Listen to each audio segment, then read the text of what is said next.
اعوذ باللہ السمیع العلیم من الشیطان اللعین الرجیم بسم اللہ الرحمن الرحیم الحمد للہ المتجلی لخلقہ بخلقہ والظاہر لقلوبہم بحجت خلق الخلق من غیر رویت الصلاة والسلام علی رسولہ الکریم وخاتم النبیین وجد المعصومین ابی القاسم محمد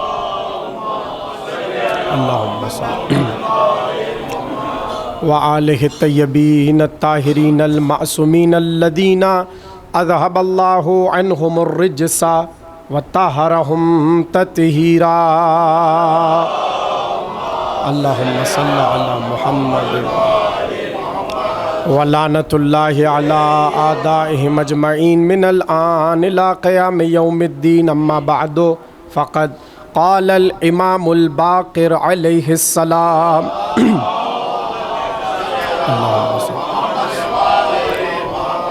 یا ابا عبداللہ لقد عظمت الرضیہ وجلت وعظمت المصیبت بک علینا وعلی جمیع اہل الاسلام وجلت وعظمت مصیبتک فی السماوات وعلی جمیع اہل السماوات صلوات اللہم صل علی 1448 ہجری کا عشرہ ثانی منعقد ہے اور سلسلے کی 8ویں تقریر آپ حضرات اس عزاخانے میں سماعت فرما رہے ہیں۔ گفتگو ہم زیارت عاشوراء کے ایک ایک لفظ کی شرح کرنے کی کوشش کر رہے ہیں اور بار بار یہی بات عرض کر رہے ہیں کہ اس پر آپ 100% اکتفا نہ کیجیے گا۔ یہ تو جتنا ہم ناقص علم رکھتے ہیں اس کے مطابق سمجھنے کی کوشش کر رہے ہیں کہ حسین کیا ہیں، اور جملہ میں نے پہلے بھی کہا تھا اور پھر عرض کر دوں کہ لسان معصوم سے خدا بتا رہا ہے کہ حسین کو مخاطب کیسے کرنا، اور ظاہر ہے کہ آگے ہمیں موقع نہیں ملے گا۔ کل ہماری 3 ہی تقریریں رہ چکی ہیں، آج کل اور پرسوں، تو اب کل سے تو بہرحال لانتیں شروع ہوں گی۔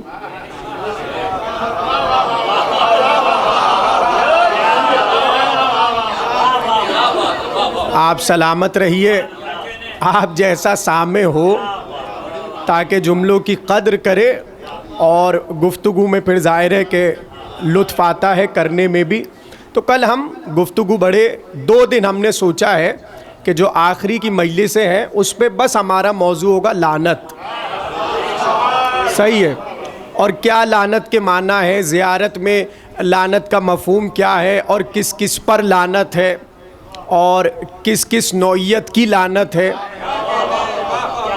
گویا ایک بات تو پتہ چل گئی، سافٹ کارنر والے حضرات جانے زیارت عاشوراء کیسے پڑھتے ہیں۔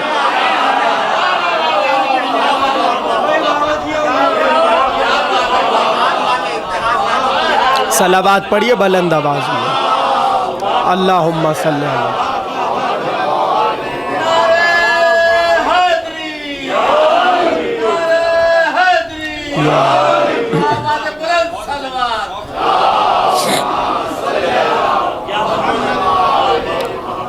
تو کل پرسوں انشاءاللہ بڑی تفصیل سے یہ 2 بہت اہم تقریریں ہیں، کل سے ہوں گی، لیکن آج کی حد تک ظاہر ہے کہ جس جملے پہ ہمیں گفتگو کرنا ہے وہ ذرا حساس جملہ ہے اور ہم گفتگو کرتے، لیکن اس سے پہلے میں نے کہا نا کہ آگے وقت نہیں ملے گا، تو آج میں آپ کو آغاز میں یہ بتاتا ہوں کہ ویسے تو آپ نے سنا ہوگا علماء کہتے ہیں کہ جو زیارت عاشوراء پڑھے اسے ثواب کیا ملتا ہے۔ ایک علماء کی بحث ہے، ایک فقہا بتاتے ہیں کہ بھائی یہ ثواب ہے، ایک عرفا بتاتے ہیں، ہم آپ کو آج بتائیں گے کہ اماموں نے کیا بتایا کہ جو آپ یہ زیارت اور بہت سے لوگوں کو مجھ سے ایک شکوہ ہے، اور لوگ نہیں اس میں علماء ہیں، اور وہ کہتے کیا ہے یہ عباس علی ہادی پڑھتے کہاں سے ہیں؟ یہ ہم تک جملے پہنچے کہ بھائی یہ سب کہاں سے پڑھتے، ہمیں تو ملتا نہیں ہے کتابوں میں. تو میں ان کو محبت کے ساتھ یہ پہلے ہی جواب دے دوں، حضور کتابیں پڑھیے مل جائے گا، کتابیں پڑھیں مل جائے گا. تو میں سنانے کو تو ویسے بھی سنا سکتا ہوں، مولا نے الحمدللہ بڑا اچھا حافظہ دیا ہے، لیکن دیکھ کر اس لیے سنا رہا ہوں کہ آپ تو بڑے اہل یقین ہیں، اہل معرفت ہیں. لیکن جہاں تک گفتگو جا رہی ہے وہ ذرا اس کو بھائی علی رضا صاحب دکھا دیجئے. کتاب کا نام ہے شفاء الصدور فی شرح زیارت العاشور. اور جن لوگوں کو میں مخاطب کر رہا ہوں انہیں دور بھی جانے کی ضرورت نہیں ہے، قم ہی میں کتاب مل جائے گی. میں بھی قم ہی سے خرید کے لایا ہوں. قم تو پتہ ہے نا آپ کو، جناب معصومہ جہاں پر آرام فرما ہے وہ قم، یہ لکھا ہوا بھی ہے یہاں پر.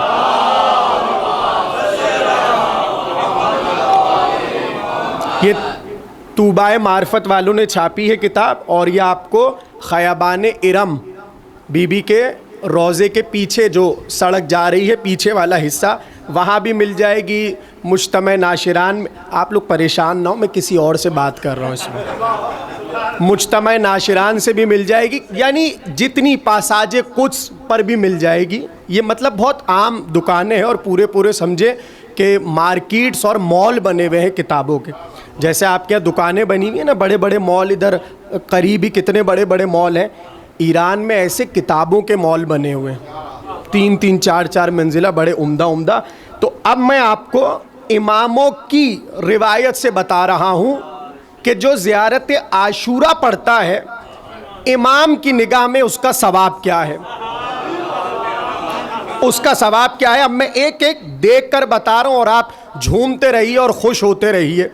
پہلا ثواب، اب یہ 2 امام فرما رہے ہیں، 5ویں امام اور 6ٹھے امام.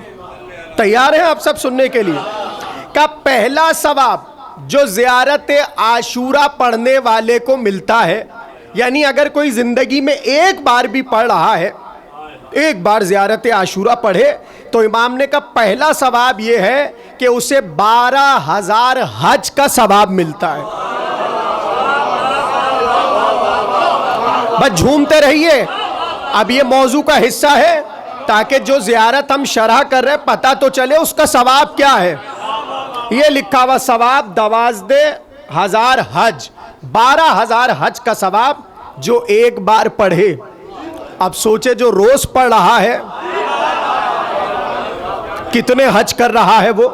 اور یہ کوئی مولوی صاحب تو نہیں کہہ رہے، عباس علی ہادی بھی نہیں کہہ رہے، کوئی شاعر، امام کہہ رہے، امام، اور ایک نہیں 2 امام. کا پہلا ثواب یہ ہے کہ 12,000 حج کا ثواب زیارت عاشورہ پڑھنے والے کو. اچھا بھئی دوسرا ثواب کیا ہے؟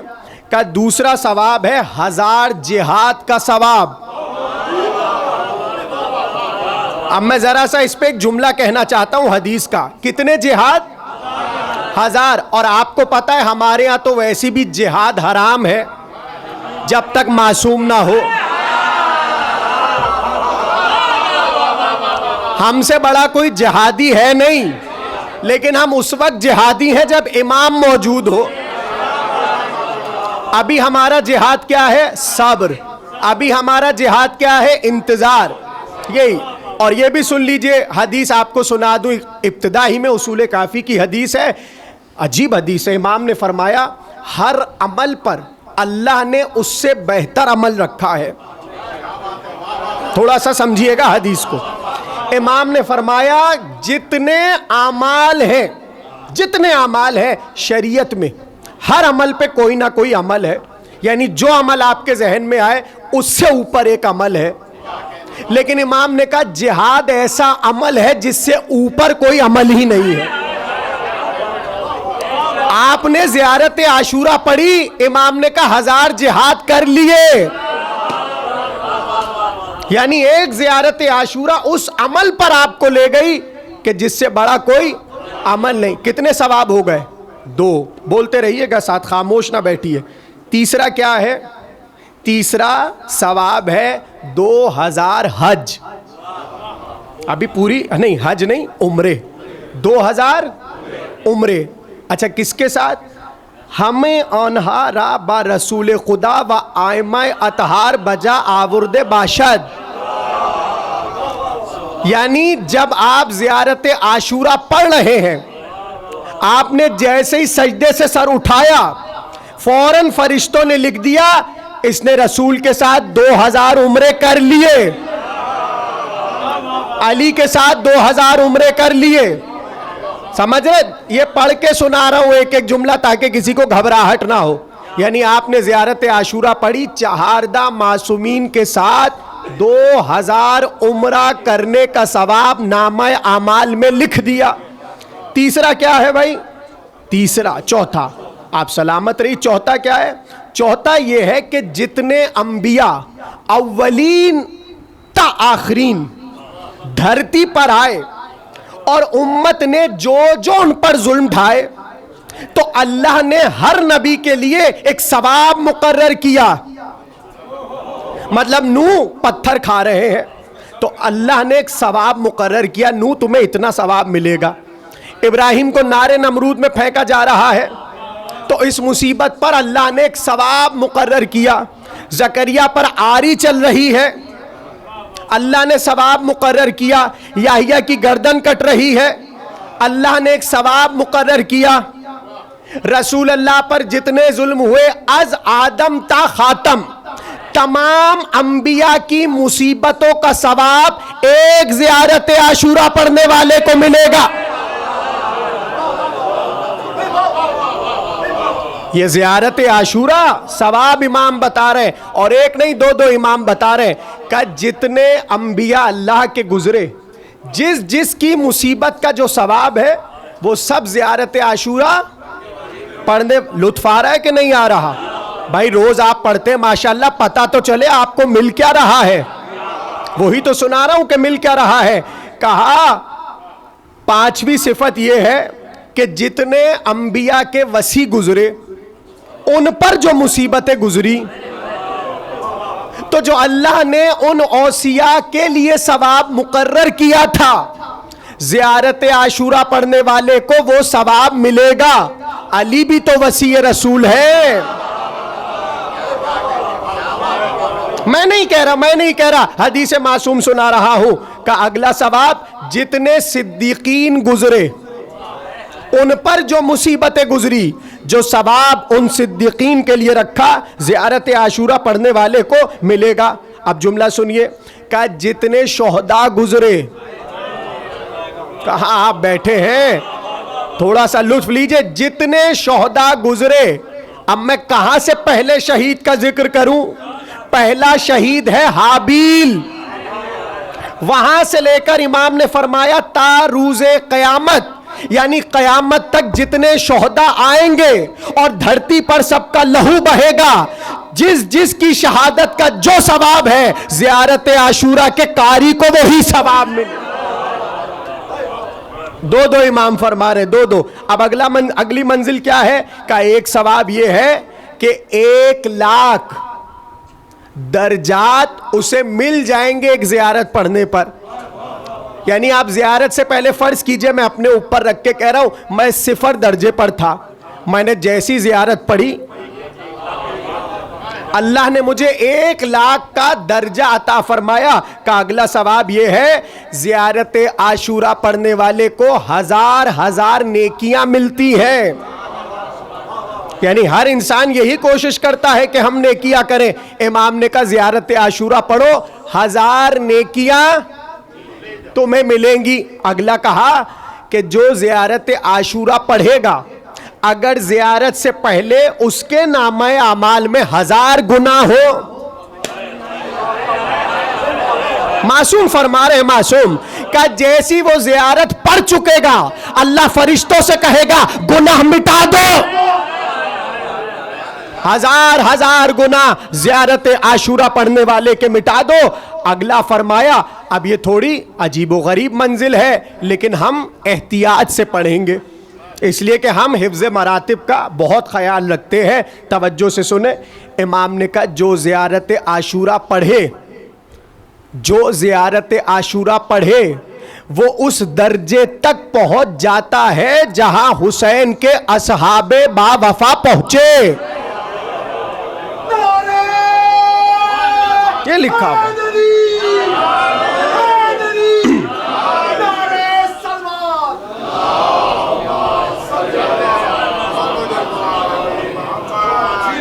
یہ لکھا ہوا ہے، لکھا ہوا رسیدن بے درجہ شہدائے با آن حضرت تا حدی کے بے حیت آنہا محشور شود و در مقامات آنہا داخل شود. یعنی اتنے مقام عالیہ پر پہنچ جاتا ہے جہاں حسین کے اصحاب وہاں تک پہنچ جاتا ہے، ان جیسا نہیں بن جاتا. یہ احتیاط ہے. اب کوئی کہے یہ کیسے ہو سکتا ہے؟ تو بھائی وہ جو 12,000 حج کا ثواب ملا ہے وہ آپ نے 12,000 کیے تھوڑی ہے. سمجھے کہ نہیں سمجھے؟ یہ ہے حفظ مراتب. یعنی جیسے آپ کو عمرے کا حج کا ثواب مل رہا ہے، وہ ثواب مل رہا ہے، آپ حر نہیں بن گئے، آپ حبیب ابن مظاہر نہیں بن گئے.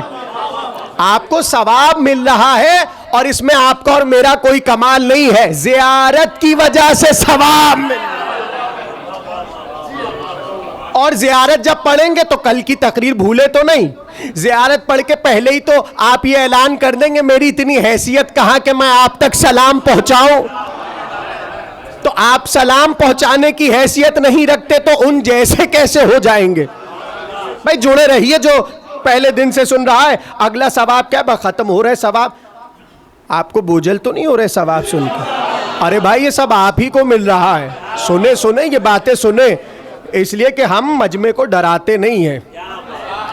ہم مجمع کو وہ بتاتے جو اہل بیت نے مجمع کو دیا ہے.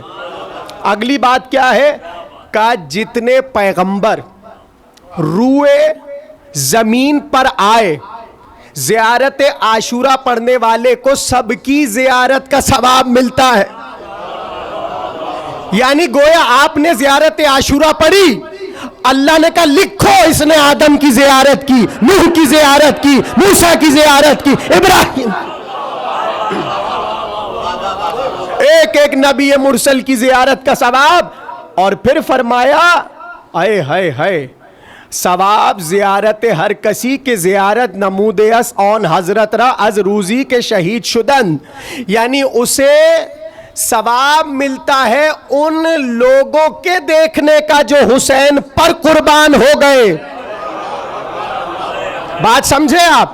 یعنی جب آپ نے زیارت عاشورہ پڑھی تو اللہ نے کہا لکھو یہ حبیب ابن مظاہر کا زائر ہے، یہ حر کا زائر ہے، یہ مسلم ابن اوسجہ کا زائر ہے، یہ سعید کا زائر ہے، یہ جون کا زائر ہے، یہ شبیب کا زائر ہے، یہ عابس کا زائر ہے، یہ عباس کا زائر ہے.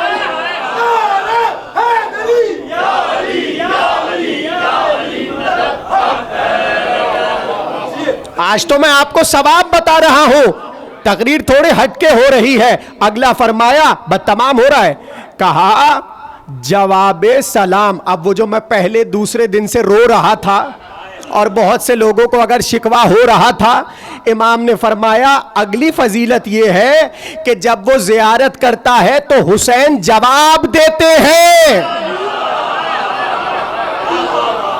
یعنی امام کہہ رہے ہیں یہ ہو ہی نہیں سکتا کہ سلام کرے اور حسین جواب سلام نہ دے.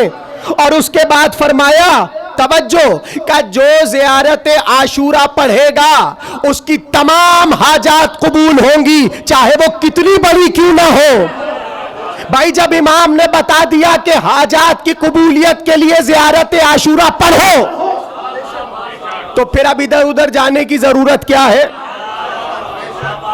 امام کہہ رہے پڑھو حاجات قبول ہوں گی. اور اگلا جملہ کیا لکھا ہے؟ ہر قدر و ہر چے بزرگ باشد، چاہے دعا کتنی ہی بڑی کیوں نہ ہو. امام فرما رہے امام اس کی دعا قبول ہوگی. اور پھر فرمایا کہ جنت میں ہر حال میں جائے گا، ہر فوز بے بہشت، یعنی جنت تو اسے ملے گی. اب جملہ سنیے کہ جو زیارت عاشورہ پڑھے اسے آگ جہنم کی نقصان نہیں پہنچا سکتی. یعنی جہنم کی آگ اس سے دور ہو جائے گی. اور پھر فرمایا کہ جو زیارت عاشورہ پڑھے قبول شدن شفاعت او برائے ہر کس از خوش و بے بگانے گرچہ مستحق آتش جہنم باشد. اب میں ترجمہ کر رہا ہوں کہ اگر قضائے الہی سے اس کے لیے جہنم کو واجب قرار دیا گیا ہو مگر زیارت عاشورہ پڑھنے والے کو حسین کی شفاعت نصیب ہوگی اور وہ جہنم سے آزاد ہو کر بہشت میں جائے گا.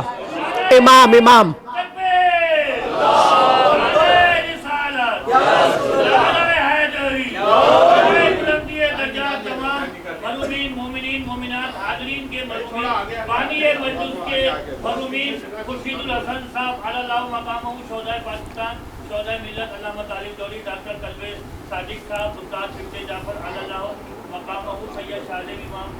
حضرت علامہ ڈاکٹر سید ضمیر اختر نقوی علی اللہ مقامہ بآواز بلند نعرہ صلوات. اللہم صلی علی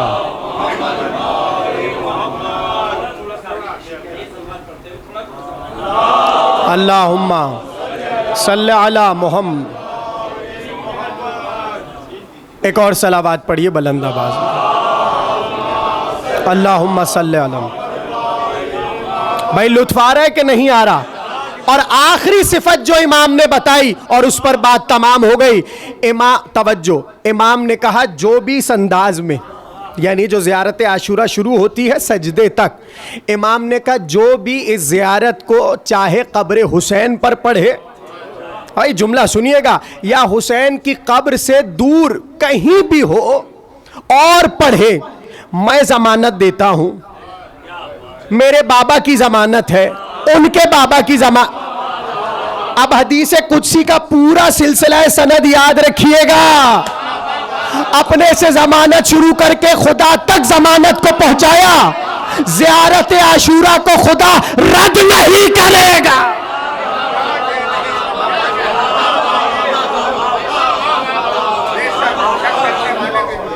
یہ ہے وہ ثواب جو اماموں نے بتایا کہ زیارت عاشورہ پڑھنے پر مل کیا رہا ہے.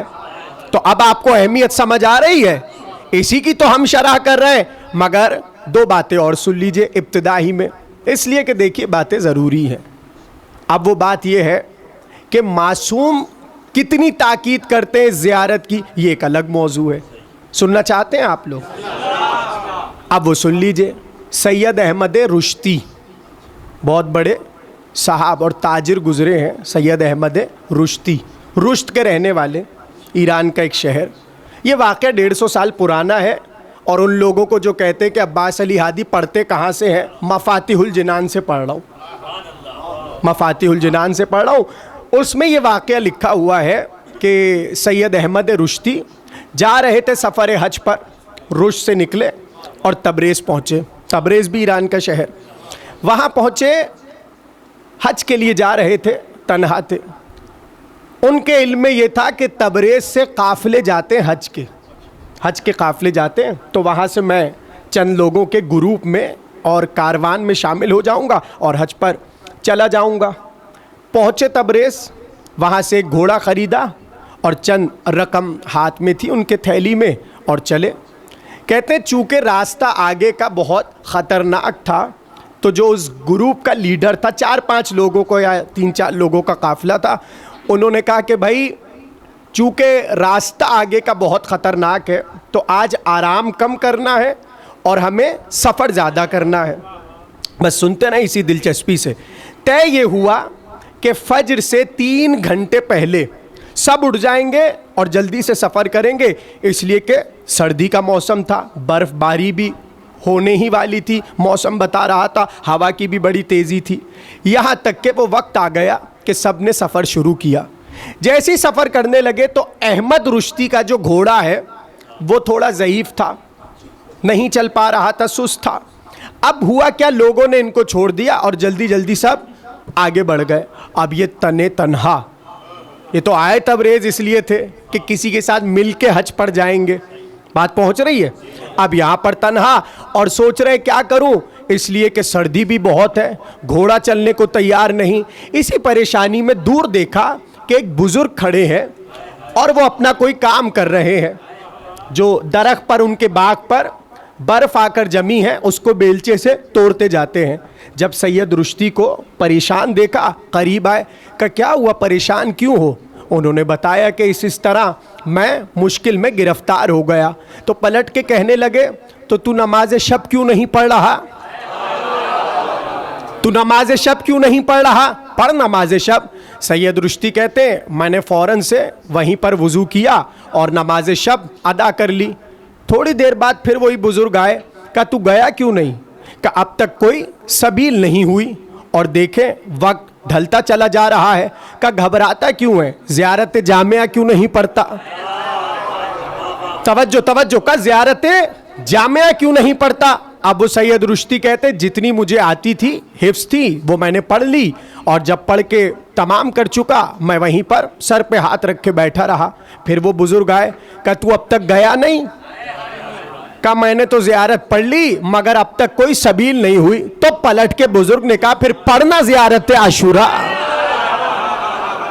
زیارت عاشورہ آج ثواب پہ گفتگو ہو رہی ہے, کہ پڑھنا زیارت عاشورہ. تو سید رشدی کہتے جتنی مجھے یاد تھی میں نے اتنی زیارت عاشورہ پڑھی, اور جب پڑھ کے تمام کر چکا تو میں ابھی بھی وہیں بیٹھا رہا. تو وہ بزرگ پھر آیا اور آ کر کہنے لگا تو اب تک گیا نہیں؟ اب وہ کہتے سید رشدی میں رونے لگا اور میں نے کہا سبیل تو کوئی مل ہی نہیں رہی, راہ کوئی مل نہیں رہی, میں جاؤں کیسے؟ تو کہا اچھا گھبرا نہیں, چلا. بس یہ کہہ کے جو اس بزرگ نے اپنے گھوڑے کے قدم بڑھائے, مجھے پتہ ہی نہیں چلا چشم زدن میں اس بزرگ نے مجھے قافلے والوں سے ملا دیا. اور پورے راستے وہ بس 3 بات دہراتا رہا, نافلہ نافلہ نافلہ, جامعہ جامعہ جامعہ, عاشورہ عاشورہ عاشورہ. یہاں علماء نے لکھا کہ یہ آنے والا کوئی اور نہیں تھا, زمانے کا امام تھا. اور اپنے شیعوں کو 3 چیزیں بتلا دی کہ جو شیعہ ان 3 چیزوں کی پابندی کرے وہ کسی مصیبت میں مبتلا نہیں ہوگا. ایک نماز شب, دوسری زیارت جامعہ, اور تیسری زیارت. تو کچھ سمجھ آ رہی ہے زیارت عاشورہ؟ یعنی امام کا یہ فرمان ہے, ظاہر ہے کہ غیبت کے عہد کا واقعہ ہے. امام نے بتایا کہ جو 3 چیزوں کی عادت اپنا لے وہ کبھی گرفتار بلا نہیں ہوگا. یہ باتیں میں اس لیے بتا رہا ہوں کہ مصیبتوں سے نکلنے کے فارمولے امام بتا رہے ہیں کہ اپنی پریشانیوں کو چھٹانا ہو ان 3 چیزوں سے مدد لو. اس لیے کہ امام نے کہا یہ 3 چیزیں تمہاری حفاظت کریں گی. بھائی بوجھل تو نہیں ہو رہی باتیں؟ اب یہ باتیں موتی بھائی حالانکہ موضوع انہوں نے دیا ہے اور یہ آج دوسری تقریر میں بیٹھے, حالانکہ جو موضوع دے اس کو تو چاہیے پہلے دن سے بیٹھے, اس لیے کہ وہ اپنی طرف سے موضوع دے رہا ہے تو سنیں. اب اتفاق سے اس دن آ کے بیٹھے جب ہم ثواب بتا رہے ہیں, اس لیے بتا رہے ہیں کہ بیٹھے کیوں نہیں آپ, ثواب بتا رہے ہیں کہ بیٹھنا چاہیے تھا, یہ ثواب ہے اس کا. بس تقریر کو خاتمے پہ لے کے جا رہا ہوں. ایک بات یہ, اب دوسری بات اور سن لیجیے اور میں 2-3 جملوں کی شرح کروں گا. ہے نا سب کی توجہ؟ بھئی ہر رنگ میں تقریر سنا کرے, تقریر کے کئی رنگ ہوتے ہیں, آج کا رنگ مختلف ہے.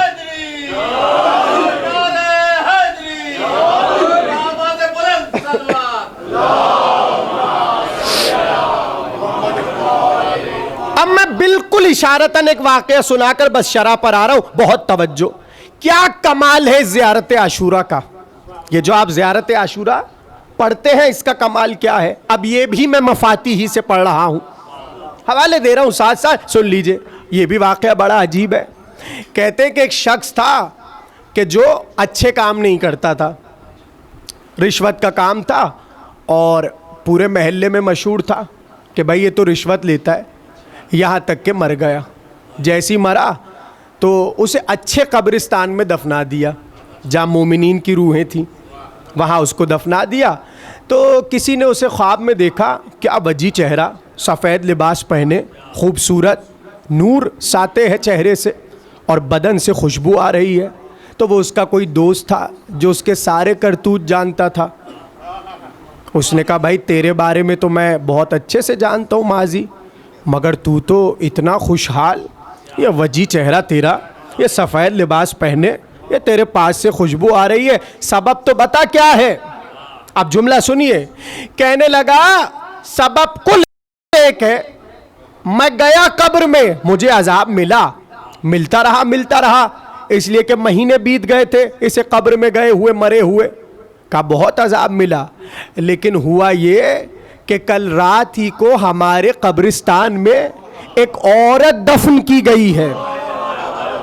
بھائی خوش ہو کر سنیے گا، کہ کل رات قبرستان میں ایک عورت دفن کی گئی ہے، جانے کیا ایسا کرتی تھی کہ جب وہ قبر میں آئی تو فرشتے جلوں میں کسی ہستی کو لے کر اس کی قبر کی طرف بڑھے، اور ہر طرف یہ اعلان تھا حسین آئے ہیں حسین۔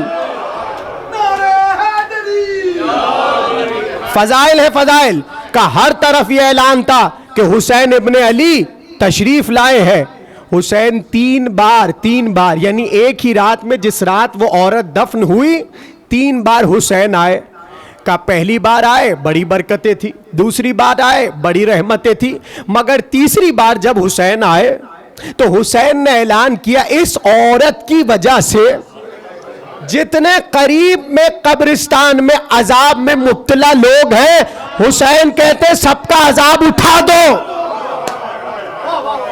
اور سب کی رحمتیں ہو جائیں قبر پہ، سب کی قبر پہ برکتیں ہو جائیں۔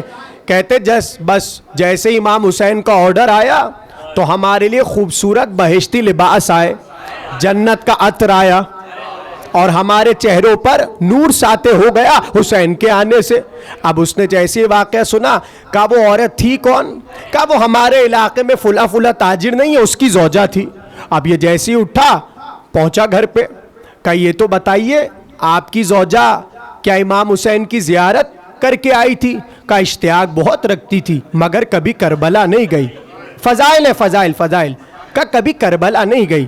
کہا اچھا پھر وہ کیا حسین کی مدح خواں تھی؟ حسین کے قصیدے پڑھتی تھی، رونے والوں کو رلاتی تھی؟ کہ نہیں ایسا بھی کچھ نہیں کرتی تھی۔ کہا پھر کرتی کیا تھی؟ اس لیے کہ اس کی وجہ سے یہ سب کچھ ہوا ہے قبرستان میں۔ اب جملے کی قدر کرے، پلٹ کے کہنے لگا وہ ایک دن میں زیارت عاشورہ ضرور پڑھتی تھی۔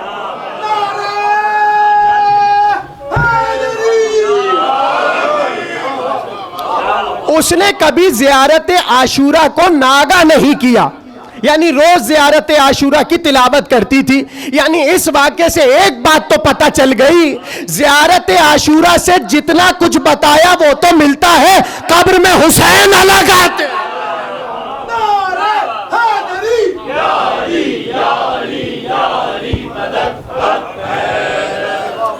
یہ ہے زیارت عاشورہ کی عظمتیں، اس لیے اس پر زور دے رہے ہیں کہ جب پڑھا کریں تو یہ ساری چیزیں آپ کے ذہنوں میں ہو۔ اب آ جائیے جملے پر، بس تھوڑی سی تقریر رہ گئی، کروں کہ نہیں کروں؟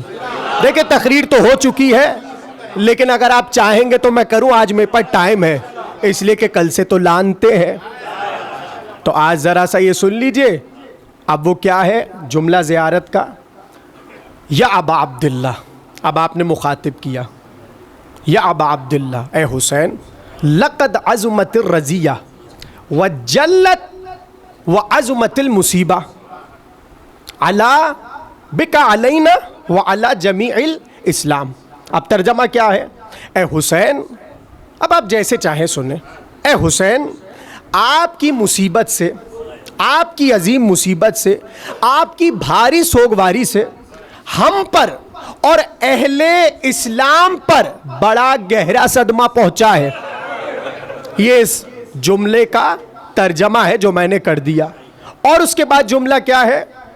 وَجَلَّتْ وَعَظُمَتِ الْمُصِيبَةُ بِكَا عَلَى جَمِيعِ عَلَى أَهْلِ السَّمَاوَاتِ۔ یہ اس کا ترجمہ یہ ہے کہ آپ کی مصیبت سے تمام آسمانوں پر اور آسمان کے رہنے والوں پر بھی بڑا بھاری غم پہنچا ہے۔ اس کا مطلب یہ ہے کہ حسین ابن علی کی شہادت سے کائنات کی کوئی ایسی چیز اور وجود نہیں ہے جو متاثر نہ ہوئی ہو۔ اب اگر آپ اس کو کھول کے ظاہر ہے کہ میں بس اشارے ہی کر سکتا ہوں. آپ حضرت آدم سے چلیے. آدم غم حسین میں روئے, نوح غم حسین میں روئے, ابراہیم غم حسین میں روئے. ایسا ہے کہ نہیں ہے؟ اب یہاں تک کہ روایات میں ہے کہ کائنات کے تمام وحشی جانور حسین پہ روئے, فضا کے تمام طائر حسین پہ روئے, سمندر کی ہر مچھلی حسین پہ روئی. اس کا مطلب یہ ہے کہ اگر کوئی حسین پہ نہیں رو رہا, حسین کو فرق نہیں پڑتا. اس لیے کہ پوری کائنات حسین کے غم میں نالا و بکا ہے. کہتے ہیں شہادت ہوئی تو آسمان سے 40 روز تک خون کی بارش ہوئی. زمین حسین پہ روئی, آسمان حسین پہ رویا. یعنی جو شے آپ تصور میں لا سکتے ذرے تک حسین پہ روئے. کہتے بیت المقدس سے جس پتھر کو اٹھایا جاتا, پتھر رو رہا ہوتا اور اس سے لازا لہو باری ہوتا. یعنی کتنا حسین کی شہادت کو پروردگار عالم نے عالم کے سامنے پیش کیا اور سمجھایا. اس جملے کا مطلب یا ابا عبداللہ لقد عظمت الرزیہ, اے حسین کتنی آپ کی بڑی مصیبت ہے کہ کائنات میں کوئی ایسا نہیں جس نے آپ پر گریہ نہ کیا ہو. بس میں ایک جملہ کہوں گا اور آپ کے دل ٹوٹ جائیں گے. جس پہ زمین روئے, جس پہ آسمان روئے. سورہ دخان کی آیت ہے ما بکت علیہم السماء والارض, کہ نہیں روتے زمین و آسمان دشمنوں پر. اس آیت سے اتنا تو پتا چلا کہ جو اللہ والے ہیں ان پہ زمین بھی روتی ہے, آسمان بھی روتی. تو اب میں نے کیا کہا, وحشی پرندے حسین پہ رو رہے ہیں, فضا کے طائر حسین پہ رو رہے ہیں, سمندر کی مچھلیاں حسین پہ رو رہی ہیں. ہاں, زمین, آسمان, سورج, چاند, سب پر حسین کے غم کا ایسا اثر ہے. اب ذرا سچے دل سے بتائیے, جس حسین پر از آدم تا خاتم اور اب تک جانور کائنات گریہ کنا ہے, ذرا سوچے تو زہرا بی بی کا عالم کیا ہوگا. اجرکم اللہ, کیا آپ کی معرفت ہے, آپ کی آنکھوں سے آنسو روا ہو گئے. پروردگار سیدہ بی بی کے صدقے جتنے یہاں عزادار تشریف فرما ہے, سب کی اللہ حاجات کو قبول فرما. اے شہزادی, آپ کو حسین کا واسطہ, میں صدقے دل سے آپ کو حسین کا واسطہ دیتا ہوں. بی بی, یہاں سے کوئی عزادار خالی نہ جائے. یہ دیکھیں کیسے حسین کو رو رہے. بی بی, آپ نے یہی تو بابا سے کہا تھا میرے لال کو روئے گا کون. آئیے جناب سیدہ, دیکھیے سب کی آنکھوں میں آنسو روا ہے. بس آپ کی آوازیں بلند ہو گئی. روایت میں شروع کرنے جا رہا ہوں, ذرا سا سن لیجئے تاکہ گریہ اور بڑھ جائے. کہتے ہیں جب حضرت زینب سلام اللہ علیہا کوفے تشریف فرما تھی تو بی بی قرآن کی تفسیر کا علم دیا کرتی تھی. تمام کوفے کی عورتیں سیدہ بی بی کی شاگردہ کہلانے لگی, مگر ایک بی بی ایسی تھی جو بڑی محبت سیدہ زینب سلام اللہ علیہا سے کرتی تھی. ایک دن آئی, گھر میں آئی, ظاہر ہے کہ کنیز بھی تھی, گھر آئی, امام حسن بھی ساتھ ہی بیٹھے تھے. کہا شہزادی میں چاہتی ہوں کسی دن آپ میرے گھر تشریف لائیں. کہا آئیں گے نوار, کبھی نہ کبھی تو آئیں گے. یہاں تک کہ مولا علی کی شہادت ہو گئی. ایک دن پھر آئی اور یہ وہ وقت تھا کہ جب اہل حرم کوفے سے مدینے جا رہے تھے, گھر کا سامان بند رہا تھا. نوار پھر آئی, کہا شہزادی آپ آئی نہیں میرے گھر پہ, میں نے کہا تھا کبھی میزبانی کا شرف دیجیے گا. کہا نوار میں وعدہ کرتی ہوں میں آؤں گی ضرور, مگر تیرے گھر میں نہیں آ سکوں گی. ہاں میں تیرے گھر کے باہر سے گزروں گی. نوار کا دل ٹوٹ گیا. کہا بی بی گھر کے باہر سے گزریں گی اور گھر تشریف نہیں لائیں گی. کہتے ہیں امام حسن کھڑے تھے, ایک بار رونے لگی. کہا آقا آپ اپنی ہمشیرہ سے کہیے نا کہ یہ فیصلہ کرے. حسن مجتبیٰ نے حسرت سے زینب بی بی کو دیکھا اور کہا نوار یہ فیصلہ تو حسین کرے گا. اجرکم اللہ، کیا شان کا گریہ ہے۔ کہا نوار یہ فیصلہ تو میرا بھائی حسین کرے گا۔ ایسے میں حسین آ گئے، دیکھا نوار رو رہی ہے، گھر کی کنیز ہے۔ کہا نوار روتی کیوں ہے؟ کہا آپ سب جا رہے ہیں اور میں بی بی سے کہتی ہوں کبھی آئیں تو کہتی ہیں گھر کے پاس سے گزروں گی، گھر نہ آؤں گی۔ حسین نے کہا نوار گھبرا نہیں، حسین وعدہ کرتا ہے ایک شب تیرے گھر ضرور آئے گا۔ نوار حسین کا وعدہ ہے ایک شب حسین تیرے گھر آئے گا۔ نوار خوش ہو گئی، کہا مولا یہ تو بتائیں دن کون سا ہوگا، برس کون سا ہوگا اور ساعتیں کون سی ہوں گی۔ کہا نوار پریشان نہ ہو، 61 سنہ ہجری ہوگا، 11 محرم کی شب ہوگی، تیرے گھر تیرا آقا حسین تشریف لائے گا۔ نوار کو قرار آیا، الوداع کیا، کوفے سے اہل حرم مدینہ چلے گئے۔ حسن مجتبیٰ کی شہادت ہوئی، یہاں تک کہ 60 ہجری آ گئی اور 61 سنہ ہجری بھی آئی، حسین قتل ہو گئے۔ مگر نوار تو بار بار اپنی چھت پر کبھی ڈہوری پر آ کر دور دیکھتی ہے، ارے وہ دن تو آ گیا جس دن کا وعدہ حسین نے کیا تھا، مگر اتنا سناٹا ہے، پورا کوفہ بند ہے، نہ کوئی شور ہے نہ کوئی خبر ہے۔ نوار کہتی ہے یہاں تک کہ 11 محرم کی شب آ گئی، مجھے یقین تھا زہرا کے لال نے وعدہ کیا ہے، یہ وعدہ وفا تو ہوگا مگر آثار نظر نہیں آ رہے تھے۔ یہاں تک کہ میں جا کر اپنے بستر پر لیٹ گئی، میری آنکھ لگی تو دروازہ بہت زور زور سے بجا، میں گھبرا کر اٹھی، جیسے ہی دروازے پہ آئی اور کھولا دیکھا میرا شوہر خولی آیا ہے۔ اجرکم اللہ، میں نے دیکھا میرا شوہر خولی آیا ہے اور تنہا نہیں آیا، اس کے ہاتھ میں ایک تھیلا ہے جس سے لہو ٹپک رہا ہے۔ میں نے گھبرا کے کہا ہے خولی بدبخت، یہ تیرے ہاتھ میں کیا ہے، یہ لہو کیسا ٹپک رہا ہے؟ ایک بار مجھے زور سے دھکا دیا، میں جا کے دور گری اور اس نے کسی سوال کا جواب نہیں دیا، شراب میں مست تھا، یہاں تک کہ جو صحن میں تندور تھا اس نے اس کے ڈھکن کو ہٹایا اور تھیلے کو اس میں پھینک دیا اور دروازے کو بند کر دیا۔ میں گھبرا رہی تھی، میں پھر کبھی چھت پہ جاتی مولا آئے نہیں، پھر کبھی ڈیوری پہ جاتی دروازہ کھولتی مولا آئے نہیں، یہاں تک کہ نماز شب کا وقت ہو گیا۔ میں نے مصلی بچھایا، نماز شب کو تمام کیا، اچانک سے مصلی پر میری آنکھ لگ گئی۔ اب جو میری آنکھ کھلی صحن سے آواز آ رہی تھی ہائے حسین، ہائے حسین، ہائے حسین۔